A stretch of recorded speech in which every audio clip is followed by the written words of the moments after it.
आज का सिस्टम इतना करप्टेड हो चुका है कि हमें खुद एहसास तक नहीं होता कि हम किस राह पर जा रहे हैं। आज के जनरेशन में लगभग हर चीज के लिए बैंक अकाउंट चाहिए। सैलरी बैंक में आती है, स्कॉलरशिप बैंक में आती है, यहां तक कि गवर्नमेंट सब्सिडी भी बैंक जरिए जाती है। हम सोचते हैं कि यह सिर्फ एक जरूरत है, एक नॉर्मल चीज है, लेकिन असल में इसी अकाउंट के जरिए हम उन जालों का हिस्सा बन चुके हैं जिनके खिलाफ अल्लाह और उसके रसूल सल्लल्लाहु अलैहि वसल्लम से जंग का ऐलान किया है। भाइयों, आज हम बात करेंगे कि कैसे बैंक हमें सालों से धोखा दे रहा है और कैसे पूरी इंसानियत इस जाल में फंसी हुई है। और सबसे बड़ा सवाल, इस सब के पीछे कौन है?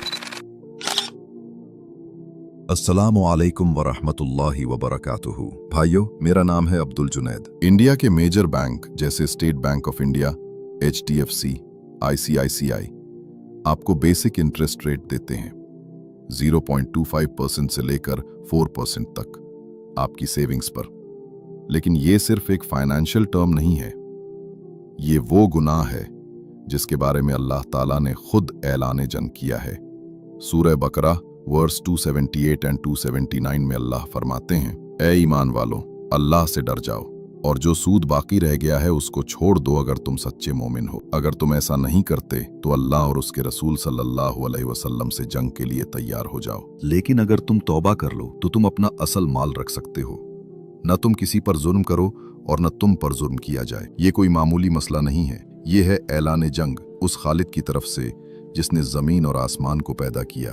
और किस चीज पर? इंटरेस्ट पर। What exactly is रिबा? रिबा लिंग्विस्टिकली मीन्स एक्सेस, एक्सपेंशन या इंक्रीज, लेकिन इस्लामी शरीयत में इसका मतलब है एक नाइंसाफी और जुल्म वाला इजाफा जो किसी ट्रेड या लोन में हो, जहां एक पार्टी नाजायज फायदा उठाती है बिना किसी फेयर वैल्यू दिए। रिबा दो तरह का होता है। पहला, रिबा इन नसिया, यही है जो आज हम लोन इंटरेस्ट के नाम से जानते हैं।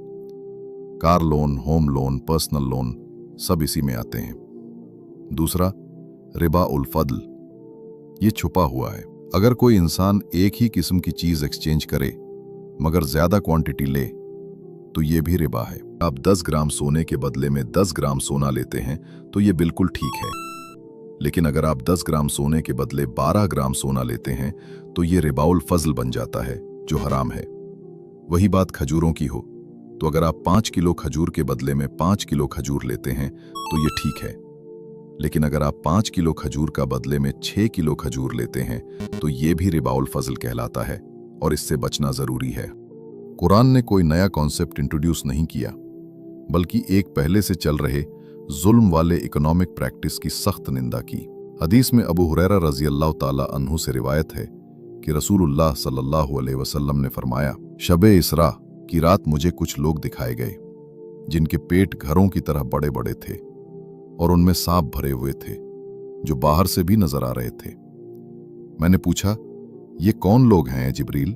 उन्होंने कहा, ये वो लोग हैं जिन्होंने सूद खाया। ये हकीकत सिर्फ कुरान तक सीमित नहीं है, बल्कि अल्लाह की चारों किताबों तौरात, ज़बूर और इंजील ने यही पैगाम दिया। रिबा या इंटरेस्ट हर दौर में इंसानियत के लिए नुकसानदेह रहा है। तौरात एक्सेडस 22:25 में लिखा है, अगर तुम अपने कौम के किसी गरीब शख्स को कर्ज दो तो इसे बिजनेस डील मत समझो, उससे इंटरेस्ट मत लो। लेविटिकस 25:36 से 37 कहता है, उनसे इंटरेस्ट या मुनाफा मत लो, तुम्हें उनके साथ सूद पर पैसा नहीं लगाना चाहिए। यानी बनी इसराइल को साफ साफ मना किया गया था कि अपने ही भाइयों से कर्ज पर फायदा ना उठाए। ज़बूर 15:5 में आता है, वो शख्स जो अपना पैसा इंटरेस्ट पर नहीं लगाता और मासूमों के खिलाफ रिश्वत नहीं लेता, वो कभी डगमगाएगा नहीं। मतलब ये कि अल्लाह का करीबी वही है जो अपना पैसा इंटरेस्ट पर नहीं लगाता।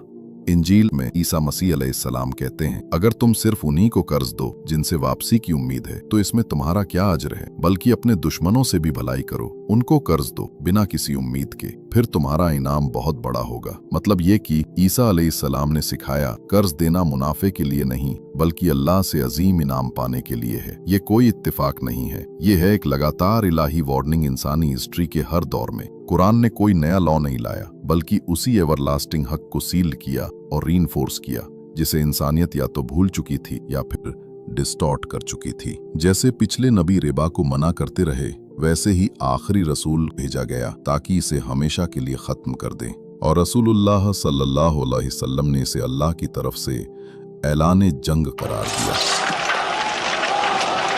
अब आप पूछ सकते हैं, अगर ये बाइबल में भी लिखा है तो ईसाई और यहूदी आज सूद क्यों लेते हैं? जवाब क्लियर है। सदियों में ह्यूमन इंटरप्रिटेशन ने दीन के असल लॉ को चेंज कर दिया।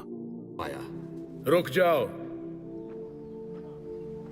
तुम कुछ बदलना चाहते हो? नहीं, आगे बताओ। नहीं, बाकी सब ठीक ही होगा। मगर उनकी ओरिजिनल किताबों में हुक्म आज भी बिल्कुल क्लियर और एब्सोल्यूट मौजूद है, और इस्लाम ने इस हुक्म को बिना बदले हमेशा के लिए प्रिजर्व किया। इसका मतलब यह है, रिबा के खिलाफ जंग सिर्फ मुसलमानों की जंग नहीं है, ये इंसानियत की जंग है।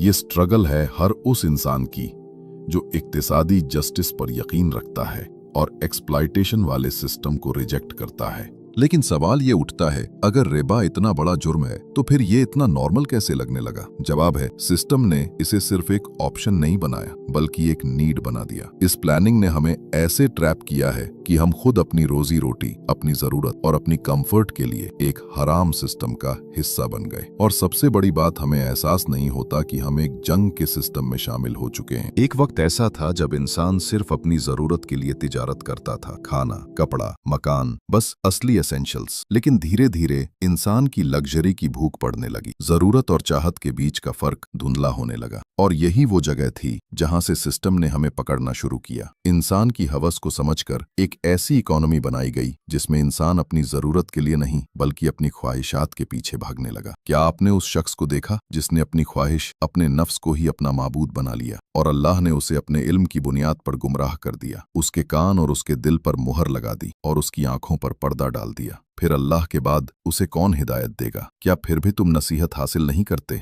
अब बात करते हैं ये बैंकिंग सिस्टम चल कैसे रहा और इसके पीछे असल में कौन है। दोस्तों, सिस्टम को समझने के लिए एक टर्म समझना जरूरी है, फ्रैक्शनल रिजर्व बैंकिंग। मतलब ये कि बैंक के पास जितना पैसा आप जमा करते हो उसमें से सिर्फ एक छोटा हिस्सा 10% या कभी कभी सिर्फ 4% ही फिजिकल कैश के तौर पर रखा जाता है। बाकी पैसा लोन और क्रेडिट के जरिए मार्केट में घूमता है। एग्जाम्पल सुनो, आप 100 रुपए बैंक में रखते हो, बैंक 90 रुपए किसी और को लोन दे देता है। वो 90 रुपए जब वापस आता है, बैंक उस पैसे को भी लोन बना देता है और धीरे धीरे असल 100 रुपए से 1000 रुपए तक का आर्टिफिशियल पैसा सिस्टम में घूमने लगता है। दोस्तों, बैंकिंग सिस्टम एक दिन में नहीं बना। पहले जमाने में तिजारत सिंपल थी, सोना, चांदी, अनाज या माल के बदले माल। रिस्क भी था, मेहनत भी थी, और जो प्रॉफिट होता था वो हलाल होता था। लेकिन फिर यूरोप में एक छोटी इलीट क्लास सामने आई जो जंगों के दौरान राजाओं और बादशाहों को पैसा उधार देने लगी। ये फैमिलीज कहती थीं, हम आपको जंग के लिए कर्ज देते हैं लेकिन बदले में हमें ब्याज चाहिए। सबसे मशहूर नाम आया हाउस ऑफ रॉथस्चाइल्ड। 18वीं और 19वीं सदी में ये एक जूइश बैंकिंग फैमिली थी जो यूरोप के बादशाहों को जंगों के लिए कर्ज देती थी। नेपोलियन की वॉर्स के दौरान भी उन्होंने दोनों साइड्स को पैसा उधार दिया। मतलब फर्क नहीं पड़ता था जीता कौन, हारा कौन, प्रॉफिट हमेशा उनके पास आता था। और जब कोई बादशाह कर्ज नहीं चुका पाता था तो ये बैंकर्स उनसे कहते, ठीक है पैसा बाद में देना, लेकिन अब हमें आपके मुल्क के टैक्सेस या रिसोर्सेज पर कंट्रोल दो। इस तरह धीरे धीरे एक नया ट्रेंड बना। मुल्कों के रिसोर्सेज और उनके लोगों का फ्यूचर अब जंग जीतने वाले के हाथ में नहीं बल्कि कर्ज देने वाले बैंकर्स के हाथ में आने लगा। 1815 के बाद यूरोप में जंगों से ज्यादा ताकत फाइनेंस और बैंक्स के पास चली गई। गवर्नमेंट्स उनकी मर्जी के बगैर कुछ बड़ा फैसला नहीं कर सकती थी और आज के मॉडर्न बैंकिंग सिस्टम की बुनियाद वहीं से रखी गई।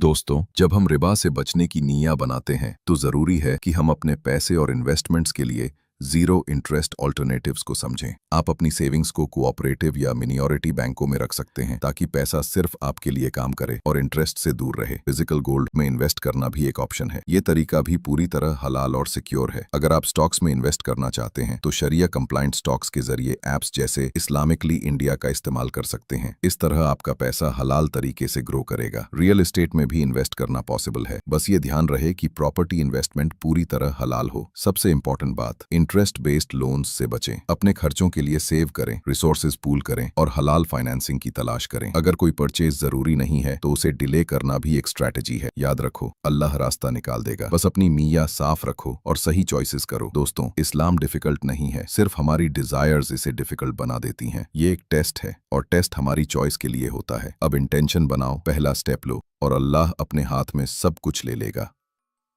नेक्स्ट वीडियो में मैं इसे डिटेल में एक्सप्लेन करूंगा और हम देखेंगे कैसे हम कंप्लीट फाइनेंशियल फ्रीडम की तरफ बढ़ सकते हैं। जज़ाकुल्लाहु खैर।